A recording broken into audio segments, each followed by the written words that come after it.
Tesila puteme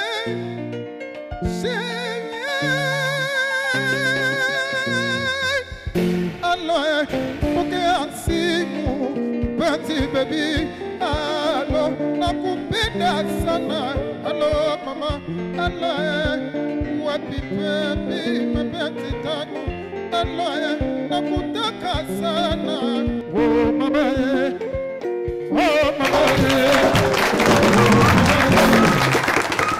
Asante sana for joining us for another classic episode of the Wicked Edition. I'm your host, Dr. Kingori. It has been another interesting week. Kama kawaida maze. Kwanza this week, President William Ruto asked this question in the least expected places. I don't think it's necessary to translate. Kuna mtu haelewi Kiingereza hapa? That question was asked in Tanzania. Why would our president ask in Tanzania kama kuna mtu haelewi Kizungu? And then the camera turns to the audience to show Honorable Oscar Sudi laughing on the front row. Kuna mtu haelewi Kiingereza hapa? Pole. Of course, Honorable Oscar Sudi anaelewa Kizungu. Let's just put the whole video in context. Your Excellency, on behalf of my delegation, and on behalf of the people of Kenya, I want to thank you very, very sincerely for welcoming us to this great city of Dar es Salaam and to Tanzania.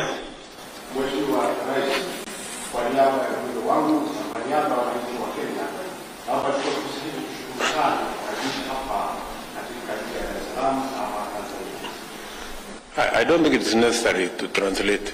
Kuna mtu haelewi Kiingereza hapa? For the media. Wananchi? For the media. Haya, nitarudia mimi, wewe wachana, nitarudia baadaye. Wewe utanichanganya zaidi wewe. On a serious note, I get where the translator is coming from. In Tanzania, only 4 people can speak in English. The president, the official minister of foreign affairs, that translator, and Almasi. Almasi also doubles up as the Minister of Affairs with Foreigners. I'm a cool person. You're very cool. I like that about you. You're very relaxed. Tunajua ma slay queen au mabinti hawa tulembo wakiwa wataki. If they don't want something, just stay straight like I'm over that. I feel like even in relationships, you're very dangerous. I'm not. I look that way because I don't think it's just I me. need to see your eyes because actually I see honesty in eyes. She's interested. I was like, oh yeah. How old are you? How old are you? Why do you have to think about it? No, I'm not thinking about it. I'm talking about it. On 31st. 31st. Na Almasi kwanza yo Kizungu yake alijua by force. It was like baptism by fire, especially when he met Snoop Dogg. There's moments where you can't watch the numbers. Yes. Because if you watch the numbers, you'll believe that, man, I fell off. Yes. You ain't fell off. Yeah. That's what you gotta know. Yeah. And you can't be mad. Yeah, you can't. You can't. When you see a nigga looking just like you, sounding like you, it's like, motherfucker, right Like here. back home there, like everybody, like. You hear what I'm saying? Yes. And where you from, you really inspirational. You talking about Tanzania, Africa? But then unaweza pata the whole time Snoop Dogg was talking, Diamond alikuwa anasikia tu dog. Yeah. Yes. Yeah. Yes. Anyway, Tanzania tumesha establish only 4 people can speak in English. I stand to be challenged on that. President Ruto was in the country for a 2-day visit for bilateral talks with President Samia Suluhu, where the president was gifted a precious painting, like President Ruto was gifted a precious painting, and return His Excellency gifted Her Excellency 3 boxes of tea bags. In short, President wa Tanzania alitoa mchoro, alafu sisi juu story tukamwachia chai. But jokes aside, the tea bags gift is very symbolic because it's tea that is packaged and processed in Kenya. So in the spirit of buy Kenya, build Kenya, that is very good vibes. Najua mnataka tuende kwa hiyo painting President Ruto amepewa, inamaanisha nini? a beautiful house on a prime piece of land. Let's not go there, guys. Wacha tusiende hapo. In other news, Deputy President Rigathi Gachagua has asked the police not to harass drunk pedestrians. Instead, they should take them home to their wives.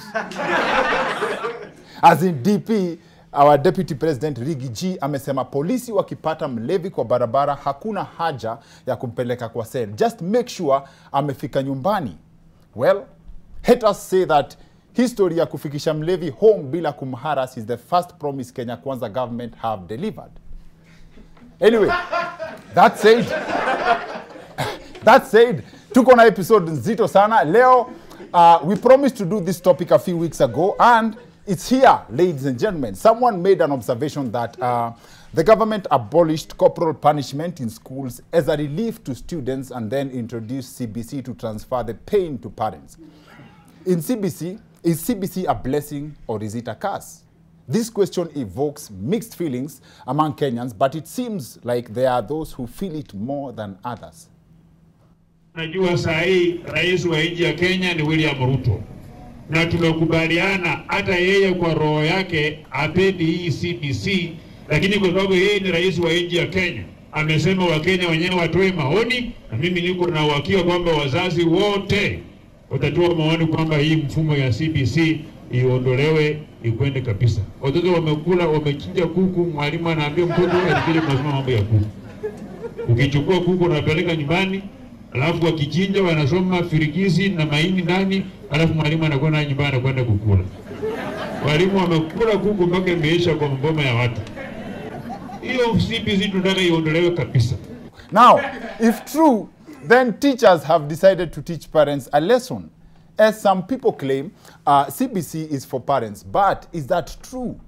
There have been a lot of viral videos on the subject, but the problem is, sahi karibu kila video inatagiwa na CBC. Hawa si walikuwa na hang komat juzi.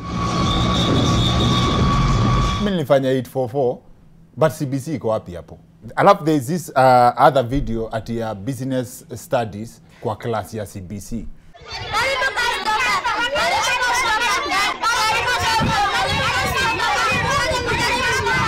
Mimi mali nilijua watu wameenda sana ni wakati nilisikia mtu akisema ati Murife ni homework ya CBC. Ati traditional modes of transport. At kitambo, a long time ago, before the train, cars, when people used to be transported by fear.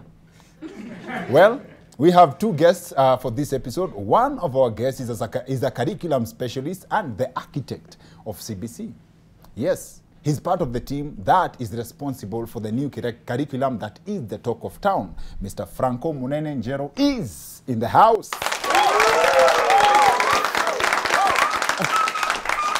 Sawa. We also have in studio another special guest, a recently retired teacher who has experienced all the curriculums in Kenya. Alienda kwa shule wakati wa the first system, is it 7423 system, taught the 844 system and left when CBC was just taking shape. Mwalimu Josephine Opondo is in the house. Asante sana. Please join us on the other end of this short commercial break. Tumalize hii mambo ya CBC. Welcome back to the Wicked Edition. I'm your host, Dr. Kingori. This is one of our most awaited topics on the show. Na tuko na two guests, veteran teachers and special contributors in the education sector ya Kenya. Tuko na Madam Josephine Opondo na Mr. Franco Munene Njero. Wapi makofi yao? Asante sana. Madam Josephine has taught for more years than most Kenyans have been alive. I believe the youth ndio majority na the young population. Alafu, when I spoke to Mr. Franco Munene, I got the impression of, wadau, nimechoka kujificha, mimi ndio nilidiscover CBC. Karibuni sana. Madam Josephine, I think I'll start with you. How soon can you tell the future of a child as far as academics is concerned? It depends on the learning experiences that you are taking these children through. As you observe, that's what they are able to do in the class. Yes. I teach science mostly for all the years I've been teaching. Yes. That is 34 years teaching. and they have taught science. And once you have them working in their groups, you will be able to see the characteristics that they are portraying there as they work. Yes. And you will be seeing some of them coming out even as leaders to start taking the leadership of the group that they are working in. Yes. You will be able to see those who are very manipulative and they are able to do what is needed to be done correctly, and they are able to explain to the other members. So you can be able to tell from when they are working that this child in future is going to be a leader somewhere in the workplace. You can be able to tell that this child is going to be an electrician in the future. I can be able to tell that a child is going to be, even in the mechanics, he's going to be or she's going to do very well. It's in the group discussion where a teacher can tell the doctor and a misplaced carpenter. Yes, and a misplaced carpenter. Okay. Sawa. Franco, you are, when you speak, someone can hear passion as far as curriculum is concerned. Just to introduce us to what goes on in deciding what a student can learn at a particular stage. There are people who have done research, and one of the famous psychologists on human growth and development is called Sigmund Freud. Sigmund Freud. Yes. He did a lot of research using his own children, and by watching them grow and the way they behaved as they grew, by giving them tasks to do as they were growing up. And at different ages, he was able to identify tasks that a 4-year-old could do, what a 6-year could do, what an 8-year could do. And that is captured in his works. So any teacher who has gone through training is taught about the milestones that we watch when children are growing. The human brain is such that when exposed to the basics and the principles of learning, children understand that and they're able to build on that as they move on from one level to the next. Curriculum developers know that, and they develop these activities in an increasing level of complexity. You are taught how to add first. For example, in mathematics, allow me to use that one. Then you are taught how to multiply. Multiplication cannot be taught before addition. For children to learn how to multiply, they must first of all know how to add. Why? Because multiplication is repeated addition. All right? Okay. If you want to know what is 2 times 3, then you have to have 2, then add to another 2, then add to another 2, and you get the answer. Repeated addition. So that goes on, and then you realize that after you have done multiplication, now you can be taught division. But you cannot teach multiplication and addition before the learner also knows how to subtract. So concepts are built according to how the child grows in terms of mental ability, from simple levels to complex levels. The same things that you are taught in high school in various subjects are repeated again at the higher level, the university, but at a more complex level because you understand the basics. Okay. Yeah. Asante sana. And I think there's some very scary facts you said there. Yes. Very interesting information, but I think people really, after listening to that bit, people should understand the true value of marriage. You said Sigmund Freud. Yes. Most of his work is what has been used to develop curriculums and education. Yes. So if Sigmund Freud was not married, there will be no education. Mwalimu, you have learned the first, through the first system of education, taught 844 system, left when CBC was just beginning. How do the 3 systems compare? We used to be graded in numbers, but at CP level, there were only 3 subjects at the national examination. I want you to get that so that we look at where our education is coming from. At CP level, after standard 7, we were only doing 3 subjects. 3 only? 3 only, and the examination was done in 1 day. Na bado kuna watu walianguka. Na bado kuna watu walianguka. We were doing mathematics, English, and general paper only. And the highest you could score, if you scored everything, was a 12. So if you stood an A, that was 12. If you stood 3 A's, that was 36 out of 36. Excellent. If it was in grading in CBC, we would say exceeding expectations. CBC now is very flexible, and the child is able to diverse and find himself or herself, so that by the time you want to specify in your career, you already know what you are good at and you will be able to do it. If I was allowed then in my system to be flexible to do what I wanted, I would have not done those sciences. Those sciences I did for my teachers, but they also poisoned the minds of the parents, and the parents were like, you go for sports, it's a waste of time. You see that? I used to go for sports starting all the way from primary school.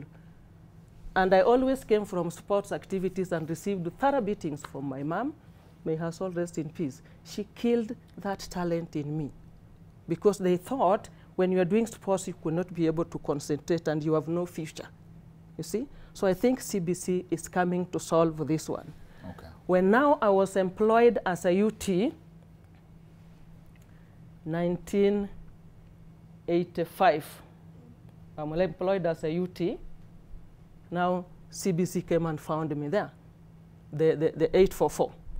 There is the 844 that was the original 844. The 844 that you people have done is not 844 that was intended, including Kengori. You are conned. Yes. The 844 that was there is the actual CBC that we have now. We say this: people do not fail. Nobody fails in a system. It is a system that defines them as failures. That is very important. Nobody fails in an education system. It is a system that defines you as a failure because you have not been able to meet certain set goals which may be very unfair. That they have set. That they have set. The system has set. So we have been part of that system, and up to 1984, we were all there. That is a system that made us go through that. I mean, that is a system we went through and tuned our mind into memorizing facts, so that when you go to school, you cram information which you regurgitate. You vomit during an examination paper. Those who vomit well and reproduce everything in that become heroes. And they are said to, they are rewarded. Those who are unable to vomit what they were taught, they are described. They are not failures, remember. They are defined as failures. The system defines them as failures. People have not failed. It is the system that has designed what does not cope with with what favors them, right? So as a teacher, how do you define a foolish student? Our potentials develop progressively, and we don't develop at the same time. We may be of the same age, but the way I internalize things when the teacher is teaching is not the same way he's going to internalize. He might get it very quickly and move on. And most teachers might tend to move with those fast learners and forget this time taker. So what I've always told teachers is that if you really want your subject and the school to perform, focus on the time takers, so that you give them a lot of support, because they are the ones who need you to support them. They are progressing towards where these others have reached, they have not reached, but they are in the process. I'm normally very free with children. Another time, after an end term examination had been done, a child did so poorly in a subject. So I was like, hata hii haukujua. Kaniambia, you know, they would have asked me this one. Hii nilijua. Oh, a student that sets exams for themselves. Yes. But then it used to be like but that. You see, you yeah. On your era. Oh, you choose. In the you choose what you want to do. Yeah. Before the, Yeah. There are people, those people went to school in the 60s. In the 60s, yes. In the early 60s. They used to set their own exams. If you go to a history paper and you find that you cannot answer that question, Right, you what choose do you another know? I understand they used to, you set your own and answer You it. set your own and you answer it. As long as you answer it well, they will answer allow it well you, and you are able because to- they are testing whether you'll you be are good in awarded. history. You're good in You history. find a hard question, Get yours. Set you, yours. you set yours. But you Yes. answer it. And That's you what do they it used to well. call the common entrance. I don't know. Yeah. We need to It used to establish be the like truth. that. I will I'm go- not too sure that is exactly what but I've been told by some of those who were in school then, Yes. it used to happen. It would be allowed, especially I was told by in- my elder in sister. history. In Yes. It used to be like that. history Yes. paper. The others, you call them time takers? Yeah, they are not foolish. I don't know whether They are to regret, progressing. I don't know Yeah. whether to regret asking that question, because when you introduce that word in our vocabulary, I realized that I was insulted this week. Why? Someone asked me, oh, so you decided to take your time. So that's what they meant.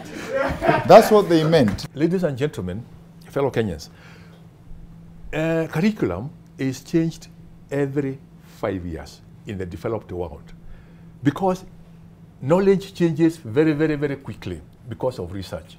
So we need to change curriculum, Okay. and for that matter, even systems, every 5 years to be in tandem with the best of the world. Okay. So what happened quickly, because of political interests and the political maneuvers, it was felt that those who were opposed to the new system were actually opposed to, not to the system, education system, but opposed to the political system, the government of the day.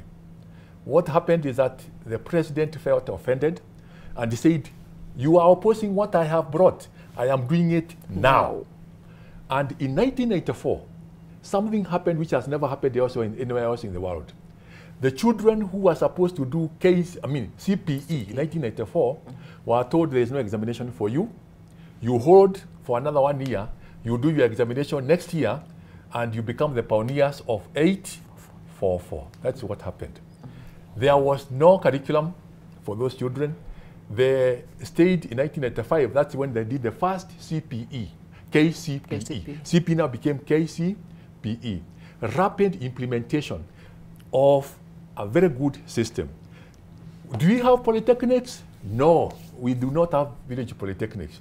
So the government, through the president, started running around conducting harambes to come up with technical institutions, to come up with the village polytechnics. It could not work. And up to the time that we now are changing 844, it has never worked because that pathway could not work from the top. It had to work from the bottom. It had to start from class 1, class 2, and then gradually grow to what we intended. Okay. If it went that way, there would have been no problem with the implementation. So 844, the original 844 was very good. The blueprint was very good, but it was destroyed because of poor implementation. Homework. Is homework a must? Is the time is the time allocated for students to learn in school, isn't that enough time to learn? As my colleague, I would like her to respond to that. Yes. But I want to disclose to you, throughout my primary education, Yes. I never carried a book home to do homework. You are Ever. Good. You are good in vomiting facts. Not exactly. Not exactly, but the teachers never gave us homework. What we did in school was adequate. What we did in school, we would come and continue from where we left the following day in the morning. But when we arrived in class in the morning, there was what we called mentor work. It could be in mathematics, it could be in any other subject, and that would be a warm-up before you start the actual lesson. You tell us more about that. So, please confirm that homework Thank you. has You come. just picked words from my mouth. okay. During I learned and I never carried homework home. Yeah. Never. Never. But you've beaten someone over homework, caned over homework. I've never caned anybody over In homework. 34 years. 34 years. If I gave homework, and especially in mathematics, once in a while I would give something to be done at home. Yes. But I would make sure it is something that we had discussed in class So the child has an idea, and you also do not give them too much of it like it is a punishment, something they are able to go and do, because if you give them too much again, then they will look at it like, is the teacher punishing me? And you see now, they will not love school. So give them something you have already introduced and they know what they are going to do. And in that case, they will not be able to disturb the parent because I taught it already.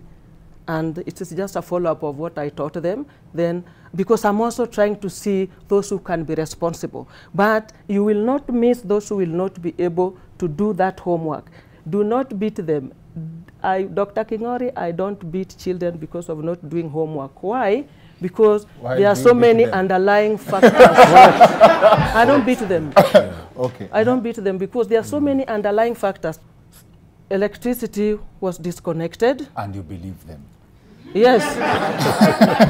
You will have to, because you have to talk to the parents. You know, a teacher is supposed to work together with the children and the parents, isn't it? Yes. So what the child is telling me, I thank God that now technology is here. I'll pick my phone when the child is not there and confirm with the parent, so that I also train them to be people who can speak the truth. And once they know I'm working together with the parents, then now they will never lie. But children failing to do homework, there could be very, very important underlying factors that a teacher needs to know. So do not rush to beating, do not rush to scolding them. Please find out. If the parents later reveals to you that this person was just being cheeky, then you unite with the parents so that you can be able to correct this person. I like how you package your words for TV. What walifanya 844 wanajua what unite with the parents to correct the child needs. Yeah. But that's not it. Wapi makofi ya guest wetu ya leo? Asante sana. Thank you very much for making time for us. This is probably one of the most interesting and longest conversations we've had on the show. After what we've showed you for this episode, we are deliberating to extend some of it to our next episode. Stay tuned to find out. I hope you enjoyed. Na tena asante sana pia kwa our studio audience. Asanteni sana mazee. Thank you very much for always bringing the good vibes and being patient with us. And thank you for joining us here from home. I believe you like this episode. Please give us your feedback on our social media platforms across kwa zote in the comment section. Otherwise, that's it for the weekend edition. See you next week. My name is Dr. Kingori.